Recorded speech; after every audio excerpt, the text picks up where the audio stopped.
Wabihi nasta'inu ala umuri dunya waddin. Wassalatu wassalamu ala ashrafil anbiya'i wal mursalin nabiyina Muhammadin wa ala alihi wa man tabi'ahum bi ihsanin ila yaumiddin.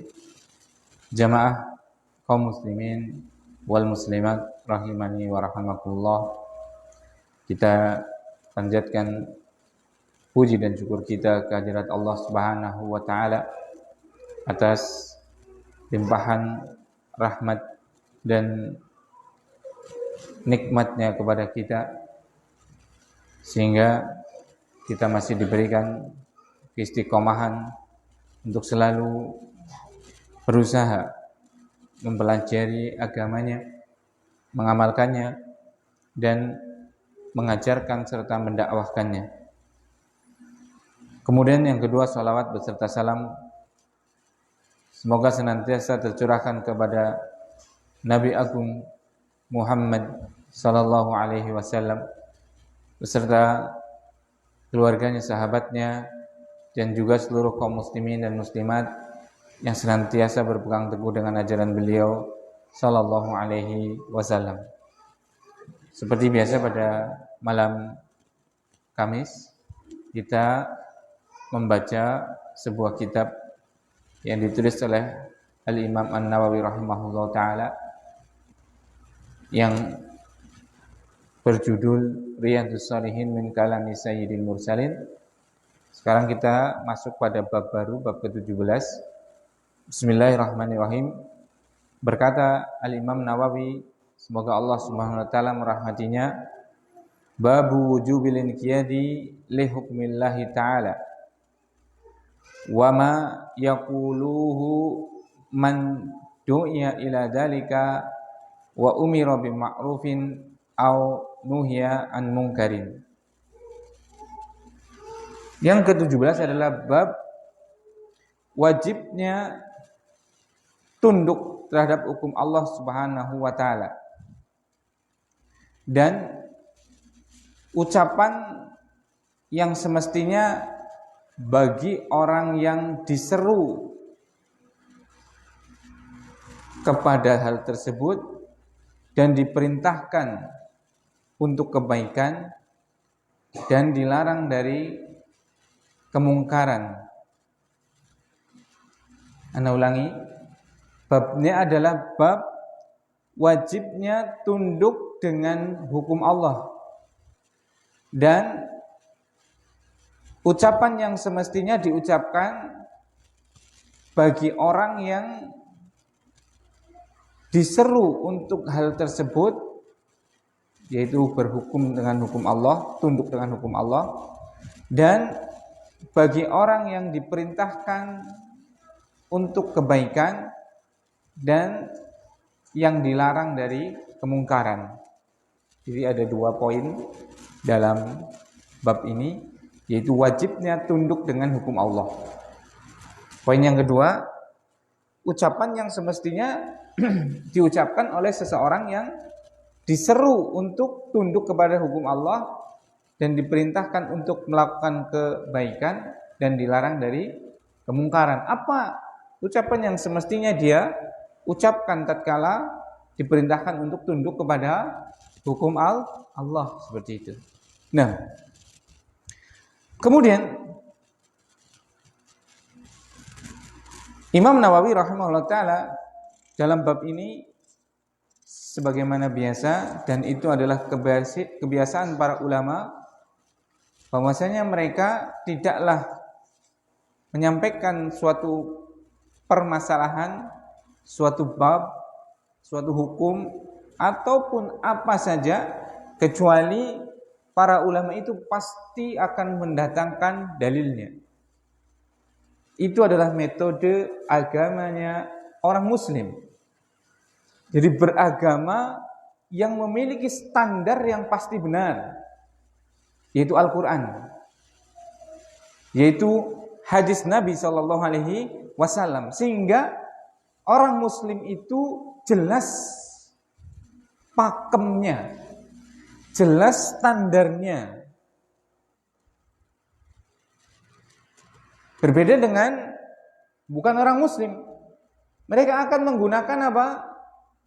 Akalnya yang terbatas, perasaannya, yang perasaan manusia itu berbeda-beda. Akan menggunakan apa lagi? Standarnya adalah apa? Norma-norma yang belum tentu itu apa? Disepakati. Beda dengan aturan Allah Subhanahu wa taala. Yang pasti benar, pasti pas, pasti tepat, likulli zamanin wa makanin wajilin. Untuk setiap waktu, untuk setiap masa maksudnya, untuk setiap tempat dan untuk setiap generasi, itu Islam itu sesuai. Kalau peraturan manusia bisa jadi sesuai di suatu tempat, tidak sesuai di tempat yang lain. Atau sesuai pada zaman milenial, nggak sesuai dengan zaman Gen Z. Seperti itu. Sesuai dengan masyarakat tahun 80-an, tapi tidak sesuai dengan masyarakat tahun 2020-an. Itu aturan manusia. Tapi kalau aturan Allah Subhanahu wa taala pasti sudah tepat untuk seluruh masa. Zamannya Rasul sallallahu alaihi wasallam cocok. Zamannya Khulafaur Rasyidin cocok. Zamannya muluk kerajaan-kerajaan cocok. Zaman sekarang cocok. Cocok untuk seluruh jil, seluruh generasi. Generasi dulu cocok, generasi sekarang cocok. Generasi mendatang juga cocok. Cocok untuk seluruh tempat. Di Arab cocok, di Eropa cocok, di Amerika cocok, di Jawa, di Indonesia juga cocok. Berbeda dengan apa? Aturan-aturan manusia. Mungkin cocok di kita orang Jawa, tapi belum tentu cocok di orang Batak. Itu aturan manusia. Tapi kalau aturan Islam, untuk orang Jawa cocok, untuk orang Batak cocok, untuk orang Sunda cocok, untuk orang Arab cocok, semua generasi cocok. Semua bangsa cocok. Nah, bab wajibnya tunduk dengan hukum Allah Subhanahu wa taala. Pertanyaannya, kenapa harus tunduk dengan hukum Allah? Apakah Allah Subhanahu wa taala membutuhkan ketundukan kita? Kalla wa rabbil Ka'bah. Demi Allah, sekali-kali tidak. Allah tidak butuh sedikit pun ketundukan kita. Dalam sebuah hadis, Rasulullah SAW mengatakan, kalau seandainya penduduk bumi ini, dari manusianya, dari jinnya, kanu ala atqa qalbi rajulin wahidin minkum mazada dzalika fi mulki syai'an. Kalau seandainya seluruh manusia, seluruh jin, semuanya itu bertakwa seperti takwanya orang yang paling bertakwa. Maksudnya seperti takwanya Kanjeng Nabi sallallahu alaihi wasallam. Semuanya itu, dari awal, dari akhir manusia, bahkan dari seluruh jin, itu takwanya seperti takwanya siapa? Rasulullah SAW. Mazada fi mulki syai'an. Tidak akan menambahkan sedikit pun kekuasaan kami, kekuasaan Allah Subhanahu wa taala. Karena enggak butuh. Bahkan dalam hadis lanjutannya juga sama. Laukana, kalau seandainya tadi, insakum wa jinnakum kanu ala afjari qalbi rajulin wahidin minkum mana qasadalika min mulki syai'an. Kalau seandainya seluruh kalian dari awalnya, dari akhirnya, dari jinnya, dari manusianya, semuanya biadab semua. Sebiadab-biadabnya makhluk, misalnya seperti Fir'aun. Yang apa? Mengaku dirinya Tuhan. Yang apa? Membunuh anak laki-laki yang tidak berdosa. Yang memperbudak Bani Israel. Semua kejahatan dilakukannya. Seburuk-buruk makhluk misalnya, bahkan lebih buruk dari iblis, semuanya seburuk itu, semuanya, gak ada yang benar belas, itu tidak akan mungkin mengurangi apa? sedikit pun kemuliaan dan kekuasaannya Allah Subhanahu wa taala. Berarti Allah butuh tidak? Tidak. Dan terus kenapa kita diperintahkan untuk tunduk dengan hukum Allah? Karena kembalinya itu kemaslahatan, kebaikan untuk kita semua. Bahkan bukan untuk kita, tapi untuk alam semesta. Anak Islam, hukum yang Allah SWT turunkan ini pertama, memiliki sifat rahmat. Kenapa kita harus berhukum dengan hukum Allah dan tunduk dengan hukum Allah? Pertama apa? Karena hukum Allah itu adalah apa? Rahmat. Isinya adalah apa? Kasih sayang.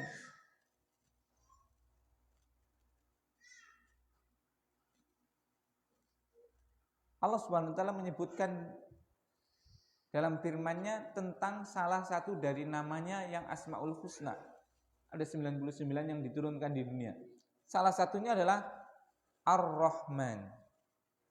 Banyak sekali nama Ar-Rahman disebutkan dalam Al-Quran, dalam hadis seperti itu.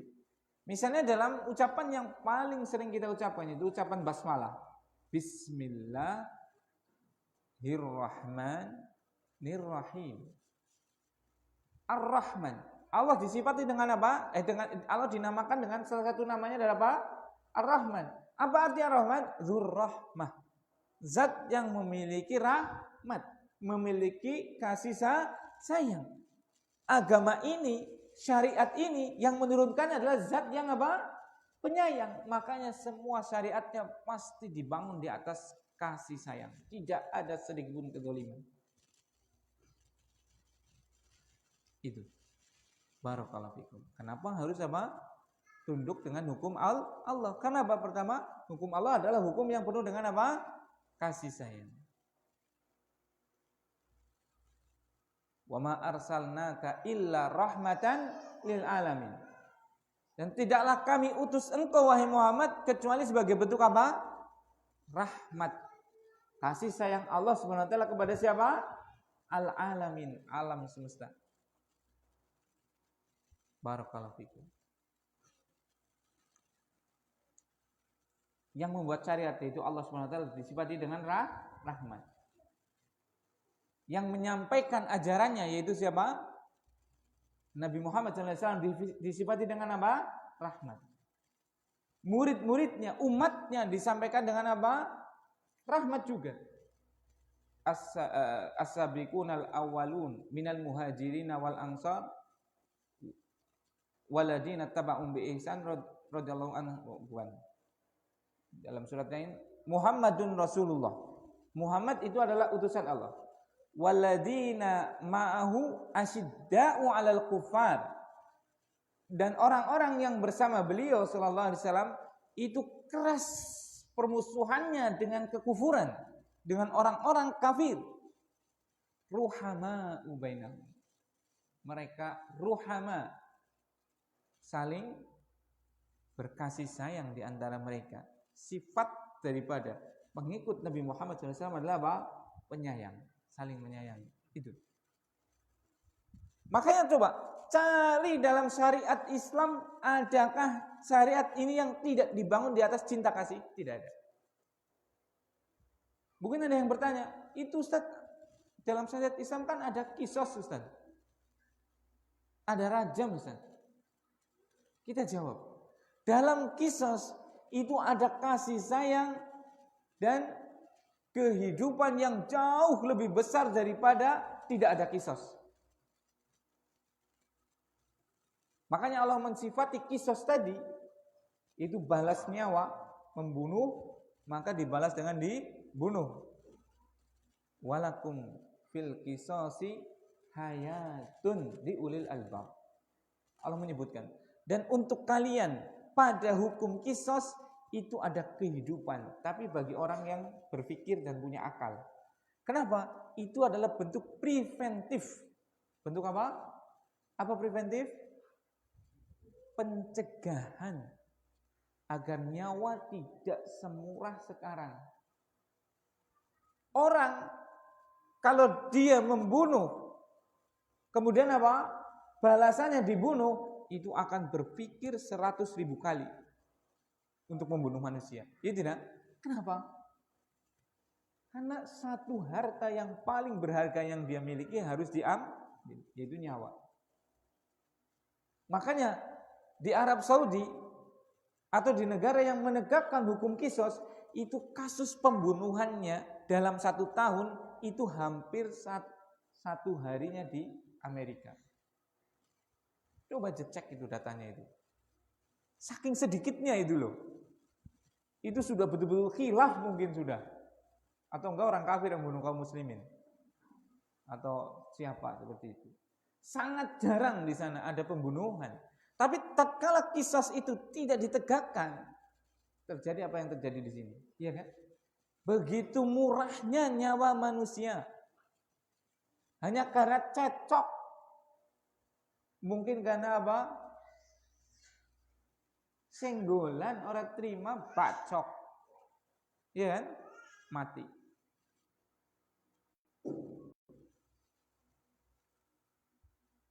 Orang terima galengane batas tanahnya apa? Dicorok hilaf.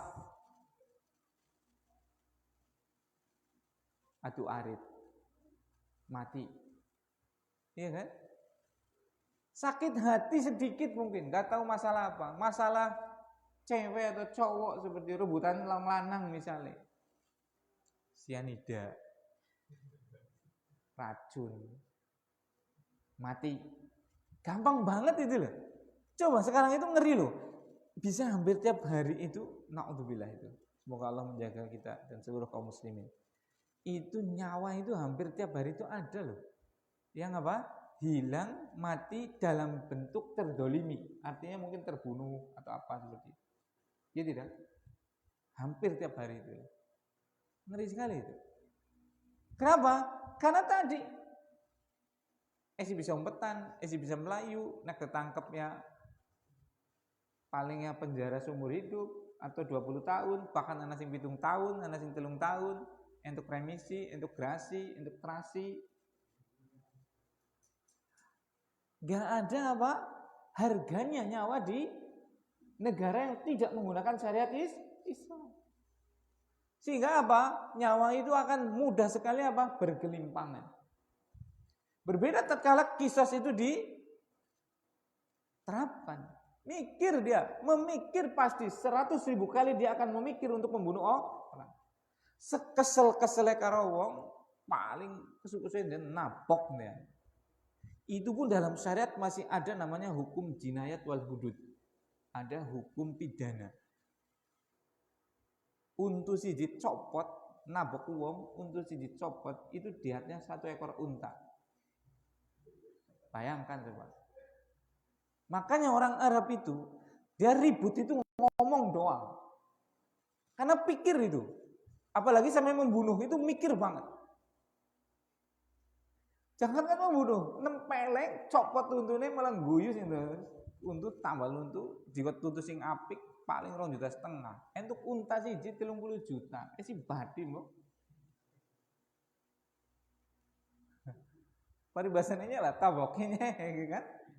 Seperti itu. Subhanallah itu. Makanya antum lihat itu. Orang Arab itu hampir tidak bertengkar secara apa? Fisik. Iya enggak, Abu Salma? Iya kan? Mungkin iya ngomong-ngomong. Apa seperti itu. Bakor. Honam. Ente bakor. Ente honam. Seperti itu. Mungkin seperti itu. Tapi enggak sampai apa? Memukul atau enggak sampai membunuh. Ya ada, tapi jumlahnya sangat sedikit. Kenapa? Pikir-pikir. Ada hukum Islam yang diterapkan di situ. Kalau enggak terjadi seperti itu. Nah itu. Kenapa? Kita harus apa? Tunduk dengan hukum Allah. Pertama, hukum Allah itu dibangun di atas apa? Kasih sayang. Yang kedua, hukum Allah itu pasti benar. Hukum Allah itu apa? Pasti benar. Allah Subhanahu wa taala menyebutkan wabil haqqi anzalnahu wabil haqqi nazal. Dan dengan kebenaran kami menurunkan Al-Quran, dan Al-Quran itu turun betul-betul dalam membawa kebenaran. Sumber syariat Islam apa? Al-Quran. Allah mensifatinya ini dalam surat Al-Isra ayat 105 apa? Dan dengan kebenaran kami menurunkan Al-Quran, sumber daripada syariat Islam.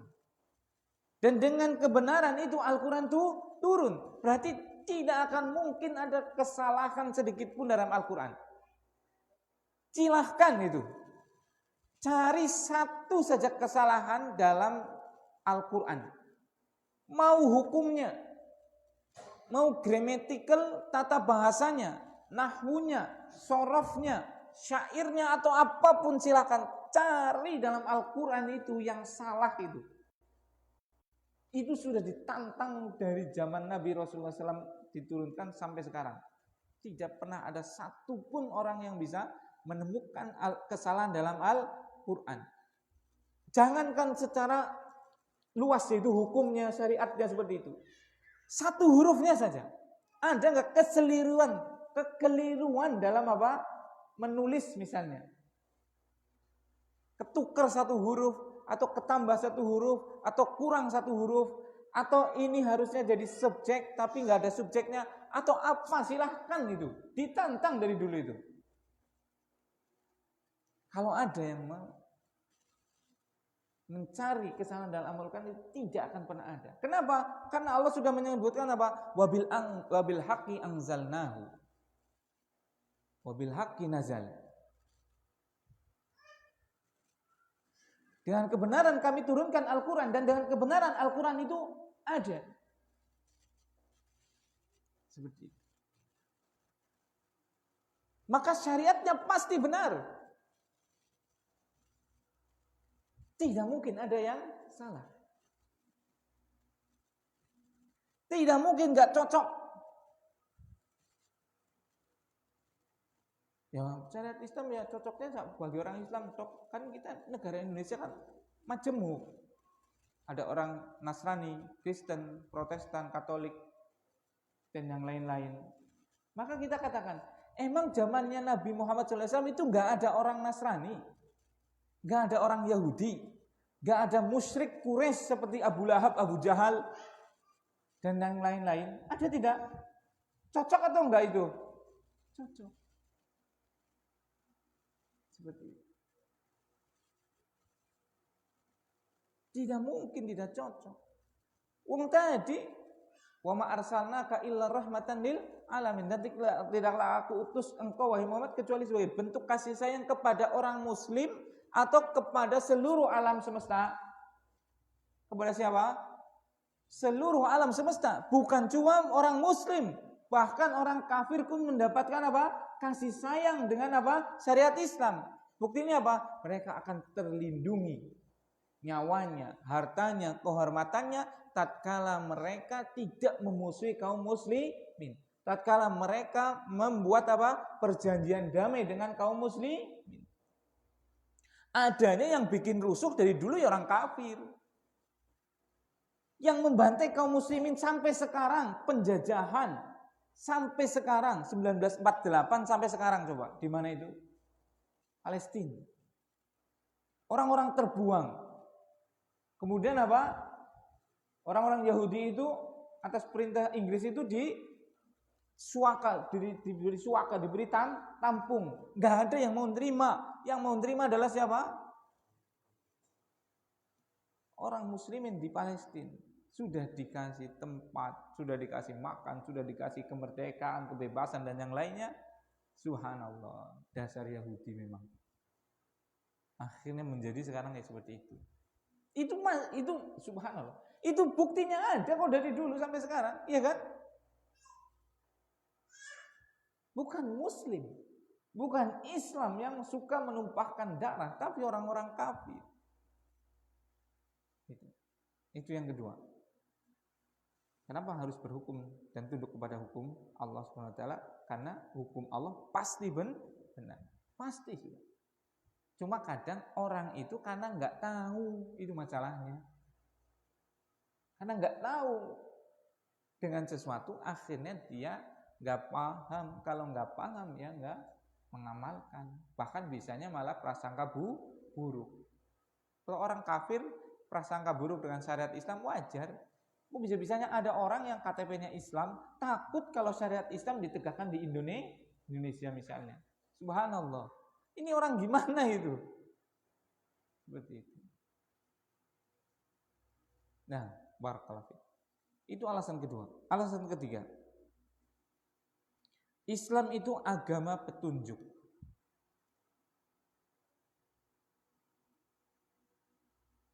Allah SWT menyebutkan dalam surat An-Nahl, dan banyak banget ya. Ini salah satunya aja.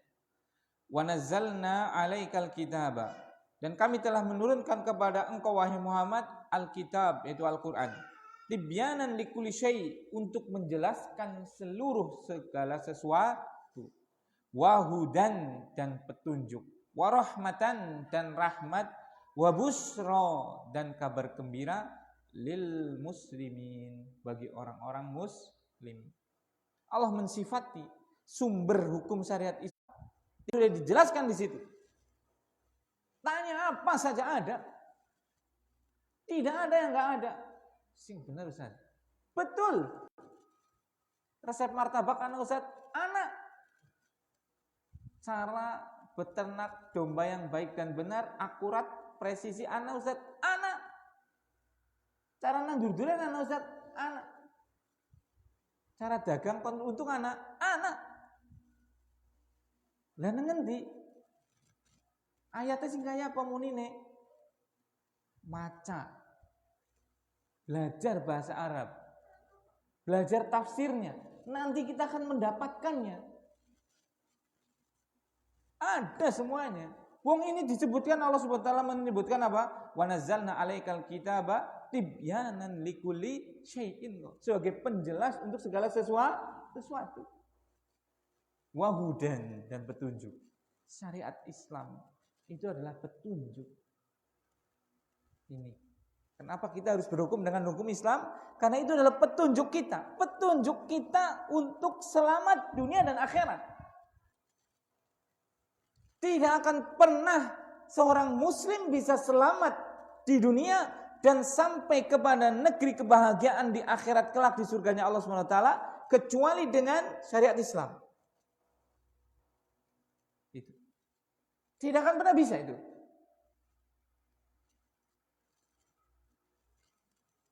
Jika orang sudah punya petunjuk, petunjukkan apa?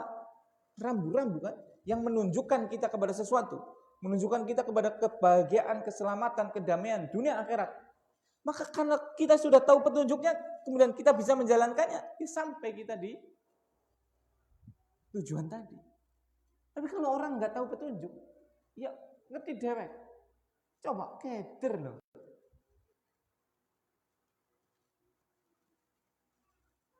Wong ngarep Jakarta, ora duwe petunjuk. Wis urung pernah di Jakarta, orang ngerti HP, orang ngerti Google Map, bisu maning. Ya wis, muter-muter nang Banjarsari, ngidul, kok kayaknya ngulon, kali benda nang kayak belok kanan, les mana belok kanan maning, ya balik kene maning. Balik mana salah, berarti ngidul maning. Belok kiri deh, dari Jakarta, belok kiri dari Pelanjan. Dan Pelanjan, kayak turunan Cipete belok kiri. Jebulane ngono maning gue. Muter-muter. Ora betul. Pada baik. Wong urip angger ora duwe petunjuk. Muter-muter anane uripe nggal dinane ke mumet. Karena tidak tahu apa tujuan hidup. Panduannya, rambu-rambunya, ngono. Kabeh-kabeh deh ketemu dewek iki. Iya, Bro. Makanya enggak ada solusi kecuali apa? Balik kepada syariat Islam, balik kepada Al-Qur'an. Kenapa? Kenapa kita harus berhukum dan tunduk dengan hukum Allah? Karena itu adalah petunjuk. Itu adalah huda. Ya Allah, masjidnya jenenge Masjid Al-Huda. Huda. Anaknya jenengi Huda. Subhanallah. Masjidnya ora dambah. Kitab B kan dinamakan dengan Al-Huda juga. Dalika kitabula raibah fi. Huda lil muttaqin. Iya kan? Petunjuk bagi orang-orang yang bertakwa. Subhanallah. Itu. Makanya barakallahu fi kaum muslimin wal muslimat rahimani wa rahimakumullah. Saya wasiatkan pada diri saya pribadi, pada seluruh kaum muslimin sekalian, ayolah balik maring syariat. Buka lagi Al-Quran. Buka lagi hadis-hadis Nabi Sallallahu Alaihi Wasallam. Buka lagi kitab-kitab ulama yang di situ ada petunjuk. Kalau enggak kepengen hidup kita gentayangan ora genah. Dal dina bopat mabit bingung. Sugih jadi sombong. Sugih jadi semena-mena. Duwe kekuasaan zalim. Iya kan? Itu orang kalau enggak punya petunjuk. Kere Rasulullah baik. Jadi rakyat jere terzalimi. Subhanallah. Jadi keadaan apapun akan selalu merasa salah. Merasa tidak bahagia, merasa tidak Tapi kalau orang yang punya petunjuk, dia diposisikan oleh Allah Subhanahu wa taala dalam takdir yang Allah takdirkan padanya, dia akan bisa senantiasa beradaptasi. Dia akan dia akan bisa tenang, bahagia. Kenapa? Dia tahu petunjuknya. Tatkala Allah kasih nikmat berupa kekayaan, berupa kekuasaan, berupa ini dan itu, dia tahu hal apa yang mesti ia lakukan. Begitu juga kebalikannya. Tatkala Allah Subhanahu wa taala puji dia dengan kemiskinan, dengan rendahnya status sosial, dengan apapun, dia tahu sikap apa yang harus ia lakukan. Kenapa?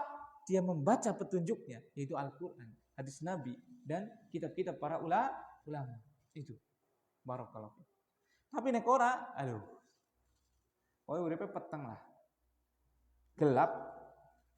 Segelap Indonesia gitu ya. Astagfirullahaladzim. Indonesia cerah insyaallah. Cerah. IHSG naik hari ini. Masya Allah. Barakallahu fikum. Nah itu. Kenapa kita harus tunduk dengan hukum Allah? Kenapa yang kedua? Yang kedua atau ketiga? Yang ketiga, karena syariat atau hukum Allah atau Islam tersebut adalah apa? Petunjuk. Kemudian yang keempat adalah karena syariat itu adalah syamil wa mufassil. Dia itu sempurna dan rinci. Mencakup seluruh aspek kehidupan, telah diatur dengan sempurna dan dengan rinci. Tidak ada satu pun permasalahan duniawi kecuali Allah Subhanahu wa taala telah menurunkan syariatnya, aturannya. Ya Allah ya Rabbi, antum paham kan? Tangi turu wis ana tata carane lho. Apa? Alhamdulillahilladzi ahyana ba'dama amatana wa ilaihil nusyur. Biasanya habis bangun tidur kan pengen buang hajat ya, atau bersih-bersih kan, masuk kamar mandi. Ada syariatnya. Apa yang mesti dibaca? Allahumma inni a'udzubika minal khubuthi wal khaba'is. Kemudian cara gosok gigi ada.